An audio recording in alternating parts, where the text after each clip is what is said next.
Berikutnya, pemirsa, calon presiden Partai Perindo nomor urut 3, Ganjar Pranowo menegaskan akan melanjutkan program yang sudah dirancang di IKN Nusantara Kalimantan Timur jika terpilih menjadi presiden. Dalam kunjungannya ke Ibu Kota Nusantara hari ini, Capres Partai Perindo, Ganjar Pranowo melihat langsung kemajuan pembangunan Ibu Kota Nusantara.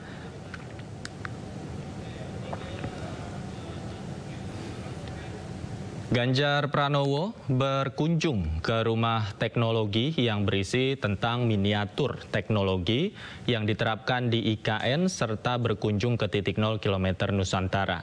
Ganjar menegaskan bahwa pembangunan IKN harus terus berlanjut. Bahkan Capres nomor urut 3 itu berkomitmen akan tinggal di IKN bersama Cawapres Mahfud MD jika terpilih nanti. Dan untuk membahasnya kami sudah kembali terhubung dengan calon presiden nomor urut 3 Mas Ganjar Pranowo. Selamat sore Mas Ganjar, apa kabar? Selamat sore Mas David. Oke Mas Ganjar, ini luar biasa sekali. Anda tadi berkunjung melihat langsung bagaimana pembangunan di Ibu Kota Nusantara. Bagaimana komitmen Anda untuk melanjutkan pembangunan di Ibu Kota Nusantara nanti?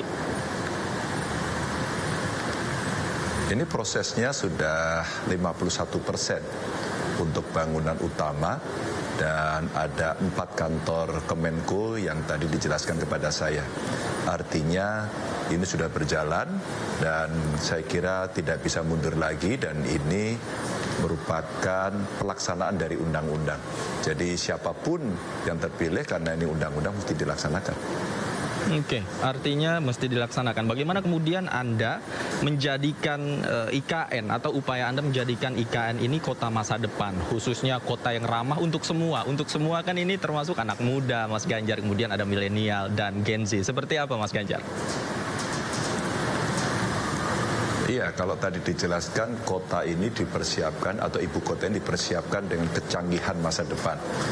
Ada sistem yang coba disiapkan umpama semuanya serba ramah lingkungan, tidak ada sampah, terus kemudian berteknologi tinggi, termasuk sistem kontrol yang ada di lapangan semua dalam kendali digital. Menurut saya ini bagus. Artinya kalau kemudian anak-anak muda mereka akan bertempat tinggal di sana atau sekitarnya, maka sebenarnya dia punya kesempatan untuk bisa mengekspresikan dirinya, mengembangkan talentanya, dan kemudian dia bisa berpartisipasi dalam lapangan-lapangan kerja baru. Kalau boleh saya sebut sebagai ekonomi baru atau ekonomi kreatif yang sering mereka gunakan, apakah itu konten kreator, desainer, gamers, game developer, dan banyak sekali. Mau atlet kayak mau seniman, penyanyi, ada banyak sekali yang mereka bisa kerjakan. Tadi ini sudah ada anak muda yang dia mencoba menggunakan space di sana untuk jualan produk UMKM. Ada jersey tadi dibuat di sana. Iya. Oke, selain itu memang apalagi yang Anda lihat dari Ibu Kota Nusantara, khususnya potensi-potensi yang bisa dimaksimalkan dan barangkali diakselerasi agar cepat?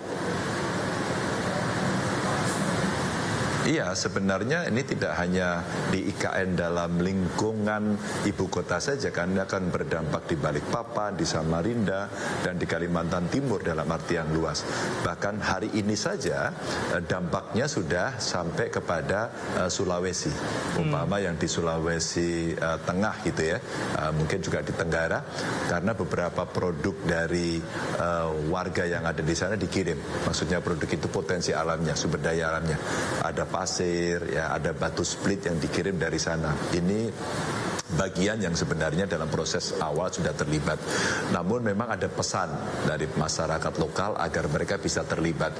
Maka kalau pengembangan IKN ini katakan nanti sampai dengan 2045 tumbuh, berkembang terus-menerus, ada kesempatan dari masyarakat lokal yang ada di sana untuk siap berpartisipasi. Itu artinya mereka butuh akses pendidikan yang baik, ya, sehingga kapasitasnya bisa dikembangkan dan kelak kemudian hari mereka akan bisa berkontribusi secara nyata di area ibu kota dan sekitarnya ini.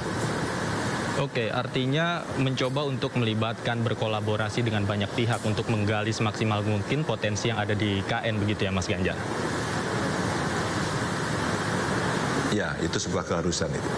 Oke, ini kemudian kita lihat bahwa ibu kota Nusantara ini didesain sedemikian rupa menjadi ibu kota baru Indonesia di sana. Bukan tidak mungkin ini memakan waktu yang lama. Nah, bagaimana nih program-program Ganjar Mahfud khususnya untuk mengakselerasi memang pembangunan ini agar tepat sasaran?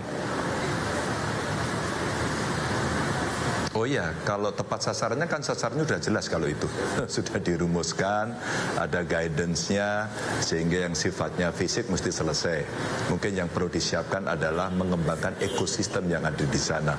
Berikutnya kemudian sosialisasi kepada masyarakat dan melibatkan masyarakat, sehingga problem aspek lingkungan, kebudayaan, lokalitas yang ada, termasuk persiapan menjemput masa depan yang bergerak dengan cepat, penuh dengan modernitas, ya betul-betul mulai dirintis hari ini.